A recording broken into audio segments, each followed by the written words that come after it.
Queen Elizabeth has been meeting with religious leaders to discuss an imminent global war that she claims will bring about the end times for humanity.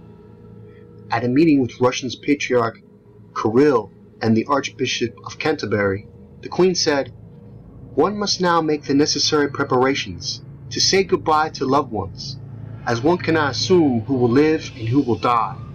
Many will die in these final days, according to this BBC production staff.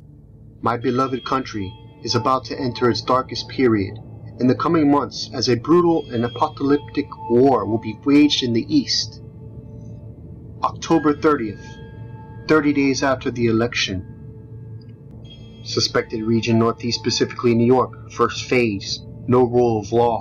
Drill involved combat arms in metro areas, active and reserve. Source says active duty and reserve service members are being vaccinated as they are being deployed in theater. Second phase, limited rule of law. Military and FEMA, consolidating resources, controlling water supply, handing out to public as needed. Third phase, authoritarian rule of law. Possible new acronym or term for martial law. Curfew, restricted movements, basically martial law scenario. So the Queen goes on to say that she's not really worried about Christmas this year, as she is concerned with the terrible consequences that we are going to face as the war drums beat ever stronger, the Queen said. So the Queen's going to her bunker. Are you making yours? Don't forget, Obama thinks that global warming is our biggest threat. I happen to think it's nuclear warming. Our biggest threat is nuclear. And it's not global warming, it's nuclear warming. And I'll tell you what, we're going to work very hard on that situation because that situation is getting more and more and more out of control. And Hillary talks tough about Russia. She led the way in Libya. She's trying to start an air war with Russia over Syria, which means if Hillary gets elected, we're kind of going to war with Russia, folks. A nuclear-armed power while we have 2,000 nuclear weapons on hair trigger alert. Yes, I'm going here today, guys. With the current events that we're seeing, we're at the brink of World War III. And it's necessary that you do have some equipment on hand that you can make some type of shelter just to get through. But I am also going to show you other maps depending on where you live and where you're at. You don't want to be near plants that could melt down, which could potentially be even more dangerous than a nuclear bomb. So we're going to go over that a little bit. We're going to go over some of the supplies that you want to have on hand. Have a flashlight. Could run out of batteries very fast. I'd probably think a wind-up flashlight would be good to have. Keep up to date, fully filled first aid kit around. Have one of those portable radios. Those wind-up radios would probably be a good idea in a situation if you run out of batteries. Of course, food and water. Hopefully you have a good supply of water. And if you don't have a life straw, you can get one for 20 bucks. Also start thinking of just keeping as much water as possible. You know, I have a distiller, I'm running gallons of water with that. Food. You don't want to keep loads of meat in a freezer and then your freezer go out and then all that food is just bad. You want to have lots of dry food on hand with long shelf lives. Beans last a long time. You can keep beans, dry beans, and literally keep those for years and they won't go bad. Blankets may be needed for warmth or shock protection. Fire extinguisher. Tools, hacksaw, axe, pliers, crowbar, shovel. May be necessary to remove debris or to exit out of your shelter and do rescue work. Gas mask. I have about 3-4 gas masks now, believe it or not. I also bought extra filters for them, so you know if the situation arises. So it's good to have just in case if you do have to go out into the elements. Gloves, rubber gloves will serve to cover any small overlooked skin wounds that might prevent entry of radioactive particles into the bloodstream. Head covering, some sort of tight fit net used to cover your hair completely should be worn. Coveralls, preferably of a light color and loose fit, tuck into your boots or overshoes, will provide an effective and practical working outfit that can later be discarded along with your clothes when you have left the radioactive area. Become into the elements. Probably be good too to have a Geiger counter, so if you're in your shelter and you can take measurements to see, once the levels of radioactivity go down. So you want to have boots and overshoes, which will prevent radioactive particles from adhering to your shoes and will be most helpful in working in flooded areas. If overshoes or boots are not handy, you can wrap your shoes with clothes and be discarded later along with any radioactive particles. I recommend everybody that, obviously if there's an EMP, nuclear reactors melting down,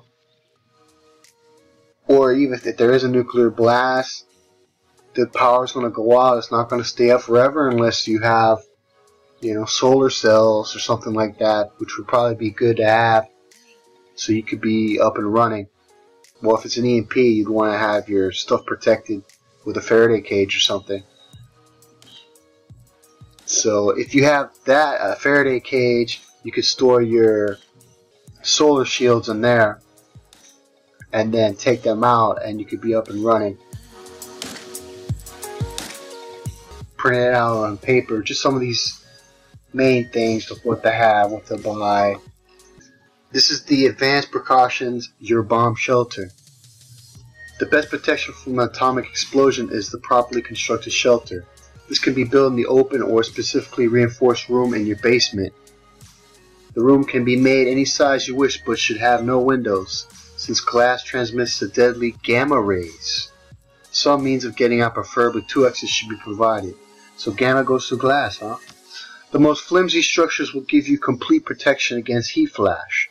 But protection against the deadly gamma rays and neutrons is a main consideration. Lead is the most effective shielding device, but since lead is expensive and not practical, your next best bet is shelter of reinforced concrete, or perhaps reinforced concrete with a thick layer of earth over the top. If built outside, completely underground or partially above ground, solid earth walls and ceilings 6 feet thick will reduce the intensities of the gamma rays to practically zero, even directly. So this is depending on how far away you are from the bomb blast. It's the thickness of the concrete here.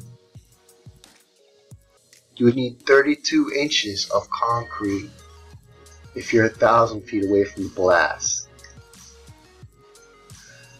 So that's about almost 3 feet right there. That's from the heat radiation. Okay. Buried shelters only 900 feet from ground zero withstood the blast in Nagasaki, and none were damaged beyond 1/2 mile. Semi-buried shelters of this type used in Europe in World War II for protection against conventional bombs would provide worthwhile protection against atomic explosions. Outside shelters, buried or semi-buried, should be located well clear of buildings to avoid hazards from debris and fire. Outside shelters, buried or semi-buried, should be located well clear of buildings to avoid hazards from debris and fire. Outside shelters designed for a static load of 500 pounds per square foot should provide protection against blast at 1/2 mile from ground zero if an earth cover of at least 2 feet is provided. The cover is necessary for protection against ionizing radiation. The shelter should be capable of being closed up so as to be airtight.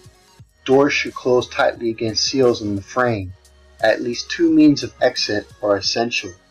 Concrete or hard-packed earth, building materials do not become dangerously reactive when bombarded by gamma rays. If your atomic shelter, whether inside or outside, adequate drainage and ventilation should be provided. Basements of homes, especially if they extend beyond the main structure of the house, offer reasonable protection against blast damage, provided they are not too near the center of the explosion and have outside escape hatches to be used in case the house collapses or catches fire. Now these are the places in the United States which are potential nuclear targets. Anything you see with a black dot is probably where a lot of missile silos are. And those spots are going to be targeted heavily. If there's a nuclear war with Russia or Iran or China, you can expect those places to be hit very hard. Montana, as you can see, look at all those missile silos in black. You also have those, looks like they have these three main places right in Colorado. It's all that border there. So you want to be away from these black dots if something were to go down.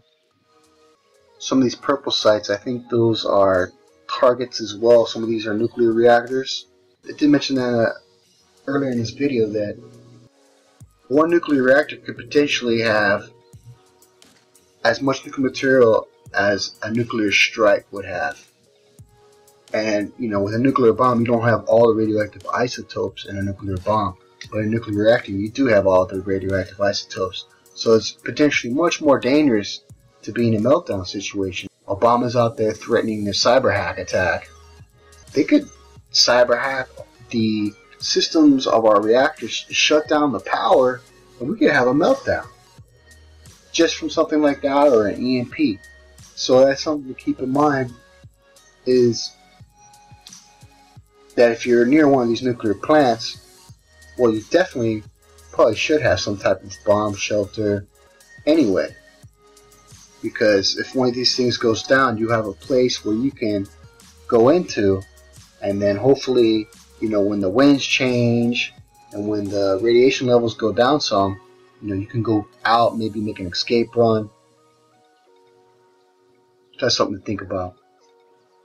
So I think this is another important map for you to copy, have it on hand. If something were to happen, you could make a plan and, you know, find a place that is far away from a black or purple dot.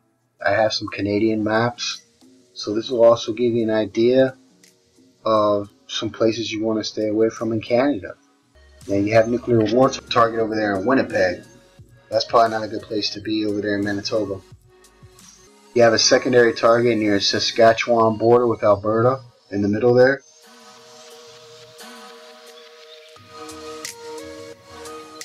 Here's another map. Now it looks like there's a lot of targets, nuclear war targets, are going to be in that Great Lakes region because you have all those nuclear reactors there. That's why it's stupid to have nuclear reactors, because they're a target. And nuclear reactors, they don't withstand nuclear bomb. They don't reinforce them to withstand nuclear bomb. So it's a terrible situation. You would rather be hit with a nuclear bomb than have one of these reactors go into a meltdown. That's my opinion anyway. The amount of material inside of these reactors, if it's been sitting there, the spent fuel and these spent fuel pools, that thing goes up. It's a lot more material than a nuclear bomb. So have some potassium iodine on hand. This is a quick shelter that you could use with your car. They call it a car over trench shelter. It's the expedient fallout shelter. So if you're on the radio and you hear, oh, we're under an imminent nuclear attack, or you got like an old car or something, you could make a trench, use your car to give you some protection. So here in this scenario, you have a station wagon that's being used, and you could fit up to 6 people. Less if the car is smaller. The shelter can be built in areas where the groundwater or rock is close to the ground. Surface shelter can be constructed by 2 persons working in a total of about 8 hours. Select a level site, dig a small test hole about 10 inches deep. Move all loose earth from the bottom and push the point of your thumb into the undisturbed earth in the bottom of the hole. If you cannot push your thumb deeper than an inch, the earth should be suitable for the shelter. If thumb penetrates deeper than 1 inch, move to another site and repeat test, because earth at that test site is not suitable. So you want some stability in your earth. Stake out dimensions shown for trench and entryway. Note that the length of trenchway must be 4 feet less than overall length of the car. So this is another great picture that you probably want to print out and just have it.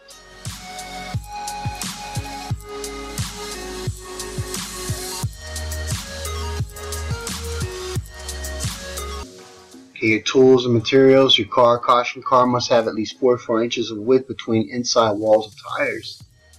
Pick and long-handled shovel. Plastic sheeting and or cloth. Approximately 10 to 12 bed sheets or equivalent area of other materials will be required. So you need 10 or 12 bed sheets. You're gonna need some plastic sheeting. It's good to have that plastic sheeting. You can also put it on your windows. Some tape, sandbags, sacks or pillowcases. 9 required. So you're gonna need 9 pillowcases or sandbags. 50 feet of strong string or cord and a knife. Yardstick or measuring tape, work gloves for each worker, stakes, you need 4 stakes. Now step 3, excavate the trench and entryway. As trench deepens, repeat earth stability test on bottom of trench. If earth becomes softer, do not deepen trench. Place excavated earth away from trench so that car can be driven over trench. 4, line trench with plastic or cloth line. Should touch floor of trench and extend outward of the limit of earth. Fill after trench is lined carefully and drive car over trench to the position shown. Have some guide to the driver over the trench.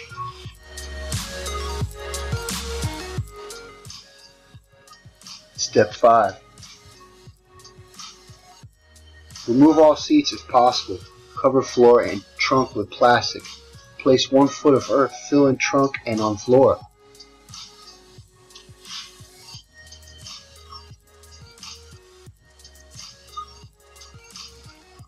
Step 6. Trench and entryway detail.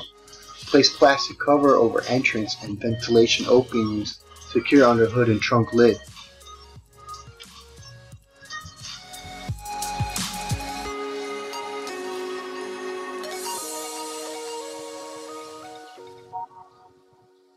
Step 7.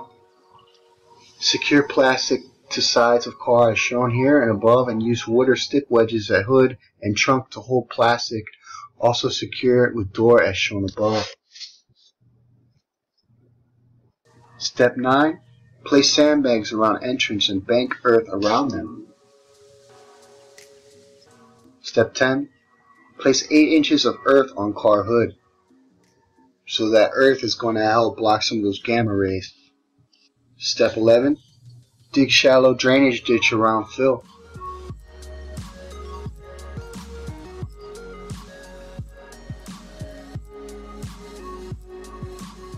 So you can use the sandbags also to keep you warm because it's going to keep out the cold. Probably having a couple people in there with you is going to keep you warm as well.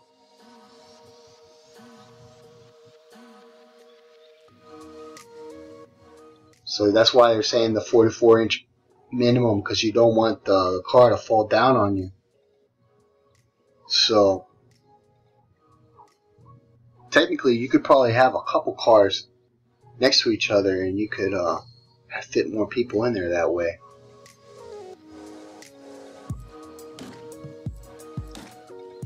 So yeah, I think this would be a great diagram for you to print out, just to have it on hand, because we haven't been this close to a nuclear exchange with Russia since 1976. So it's serious, very serious. And some of the new weapons, some of the new bombs that Russia has, they actually have nuclear weapons that could blow up, could literally blow up the state of Texas. They're some of the newest weapons, and the problem with their newer missiles is that they have missiles that have countermeasures, and they've actually made these missiles take random directions, so they're harder to hit. They have stealth technology now, and the countermeasures, probably like little drones will fly out of it and confuse whatever's trying to follow it. So it's pretty serious. I think they have about 36 of those warheads available. Would they use their most strongest stuff? I don't know. Probably they have something called the dead man's hand, where they can't even stop it once that thing gets going, really. And that's one of their policies, is that they don't really hold back once they do a nuclear exchange. I think they're gonna It's not going to be just a couple, in my opinion. It's not going to be Nagasaki, Hiroshima. It's going to be a lot bigger, a lot worse, a lot more sophisticated. That's another thing that I was thinking is that if you live by one of these dots, which is like a missile silo, I guess, expect probably random missiles to keep firing at these positions, because they're probably going to want to knock those nuclear missiles that are going up the missile silo to knock them out with an atom bomb. So these places are going to be hit very heavy. Some of the Russian nuclear silos, they actually can withstand a nuclear bomb. I'm sure some of ours are the same way. So they're going to be hitting these places multiple times.